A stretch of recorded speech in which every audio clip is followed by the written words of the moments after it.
welcome to my YouTube channel. ඔන්න ඉතින් අද මම හිතුවා vlog එකක් කරන්න. මේක මගේ පළවෙනි vlog එක. ඉතින් අද මේ vlog එකට include වෙන්නේ මම කොහොමද study leave එකේ දෙවනි සතියේ පළවෙනි දවස ගෙවන්නේ කියලා. පාඩම් කරන්න තමයි ඉතින් තියෙන්නේ. ඉතින් ඉස්සෙල්ලාම උදේම නැගිටලා බෝඩි මේ තේ එකක් හදාගත්තා. සාමාන්‍යයෙන් මම තේ බොන්න වැඩි ආස නැහැ. ඉතින් ඒකට උදේ තේ බොන්න ඕනි කියලා හිතුණා.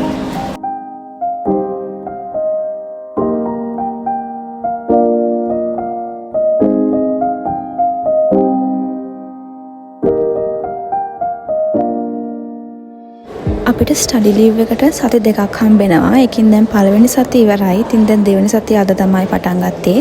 මේ සතියේත් ඉතින් වැඩ ගොඩක් තියෙනවා කරන්න. ලයිබ්‍රරි තමයි ඉතින් මම සාමාන්‍යයෙන් ස්ටඩි ලීව් එකට නම් පාඩම් කරන්නේ. බෝඩි මේත් පුළුවන්. ඒ වුණාට ඉතින් ගොඩක් අඩ ලයිබ්‍රරි එකට යනවා. ඒක නම් හදලා ඉවරයි. ඊට පස්සේ ඉතින් ලෑස්ති වෙන තමයි තියෙන්නේ. මෙන්න මේ ප්‍රොඩක්ට්ස් ටික තමයි මම සාමාන්‍යයෙන් උදේට පාවිච්චි කරන්නේ.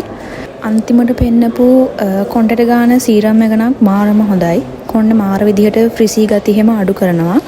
මම සාමාන්‍යයෙන් කොණ්ඩේට වැඩිය හෙයාර් ස්ටයිල් එහෙම දාන්න කැමති නැති කෙනෙක්. ඒ කියන්නේ මගේ කොණ්ඩේ ඔය හෙයාර් ස්ටයිල් වලටම තියෙන්නෙත් නැහැ.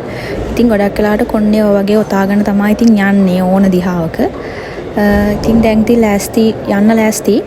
දැන් යන්න තමයි තියෙන්නේ. මේ දවස්වල නම් බදුල්ලට මාරම සීතලයි. ඉතින් ජර්සි එක නම් අමතකුණොත් ඉඳලා ඉවරයි. ඉතින් ජර්සි එකක් දාගෙන ලයිබ්‍රරි එකට යන්නේ. අපේ බෝඩි මේ ඉඳන් කැම්පස් එකට සාමාන්‍යයෙන් ටිකක් ඇවිදන් යන දුරක් තියෙනවා. ඉතින් බෝඩි මේන් ඔන්න මම දැන් එළියට යනවා. ඉතින් චුට්ටක් ඇවිදින්නත් තියෙන හින්දා මේ දවස්වල වැස්සක් තියෙන හින්දා සීතලේ ඉතින් යනවා. කොහොම හරි ඉතින් මේ දවස් ටික විතරනේ පාඩම් කරගන්න තියෙන්නේ. බලන්නකෝ යනකොට මට හම්බුනේ කවුද කියලා මගදී. ඔය ඉන්නේ අපේ බෝඩි මේ ඉන්න පුස්පැටව දෙන්න. උතන එක්කෙනෙක් ඉන්නේ, තව එක්කෙනෙක් ඉන්නවා. එයාත් දැන් තව ටිකකින් ඔතෙන්ට එනවා. යා නම් මේ ළඟදී ආවේ බෝඩිමට. මම එක්කෙනෙක්ට නම් දාලා තියෙන්නේ සම්බෝලේ කියලා. මෙයා. මේ ඉන්නේ එතකොට අනිත් එක්කෙනා. එයා නම් මේ ළඟදීනේ ආවේ. කින්දා අපිට වැඩි තාම හුරු නැහැ. අර යනන් ටික දවසක් ඉඳලා ඇවිල්ලා අපිට අපේ ළඟට ඇවිල්ලා ඉන්නවා. ඉතින් ඔය මම යන්න හදනකොට ඉතින් හම්බ වෙච්ච දෙන්නවා ටිකක් බලලා ලයිබ්‍රරි එකට යන්න තමයි හදන්නේ. මේ තියෙන්නේ ඉතින් අපේ ලයිබ්‍රරිය. මෙතෙන්ට ඉතින් ආවට පස්සේ ඉතින් මාරම නිදහසක් දැනෙනවා. ඒ කියන්නේ වටපිටාවත් එහෙම හරිම ෂෝක්.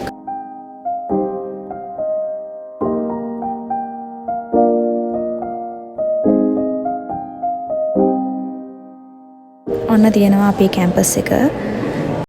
දැන් ඉතින් කාලා බීලා ඉන්නේ වැඩ කරන්න තමයි තියෙන්නේ. මං උදේම ආපු හින්දා ලයිබ්‍රරි නම් මේ වෙලාවේ ළමයි ගොඩක් අඩුයි. අද බලන්න යන්නේ ටිකක් අමාරු පාඩමක්.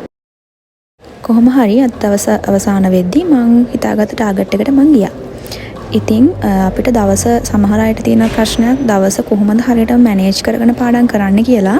ඒක ඉතින් එක එක්කෙනාට වෙනස්. ඉතින් මම නම් දවසට සබ්ජෙක්ට් එකක් දාගෙන තියෙන්නේ මේ සබ්ජෙක්ට් එකේ මට පුළුවන් තරම් මම පාඩම් කරනවා කියලා.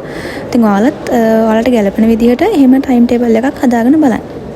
අපිට මේ සෙම් එකට නම් කෝසස් 10ක් තියෙනවා. ඉතින් ටිකක් ලොකු කෝසස් 10ක් තියෙන්නේ. කොහොම හරි ඉතින් ඒ 10ම හොඳටම පාඩම් කරගෙන යන්න ඕනේ. ඔක්කොම GPA සබ්ජෙක්ට්ස් තියෙන්නේ. non GPA එකක්වත් නැහැ මේ පාර. ඉතින් ඔයාලත් ඔයාලගේ ස්ටඩි ලීව් එකේදී ගොඩක් රට පාඩම් කරන්නේ ලයිබ්‍රරියද එහෙම නැත්නම් බෝඩි මේද නැත්නම් ගෙදර ගිහින්ද? මම සාමාන්‍යයෙන් ස්ටඩි ලීව් එකට නම් ගෙදර යන්නේ නැහැ. ගෙදර ගියොත් ඇත්තටම මට හරියට වැඩ කෙරෙන්නේ නැහැ. දැන් දවල් නිකන් ටිකක් පාඩම් කරලා කන්න තමයි යන්නේ.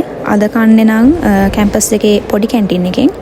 දවල්ට කන්න ඕනේ ඉතින් කොහොමත් බත්නේ. වෙන මොකුත් කන්න බෑ.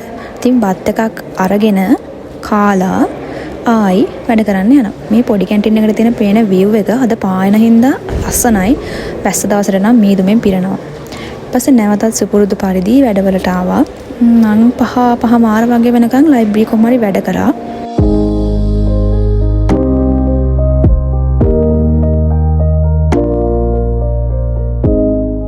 දැන් ඉතින් වැඩ කරලා ඉවරයි. ඉතින් දැන් යන්න හදන්නේ. එහෙනම් ඉතින් අදට මෙතනින් මගේ vlog එක ඉවරයි. එහෙනම් bye. subscribe කරන්න අමතක කරන්නත් එපා.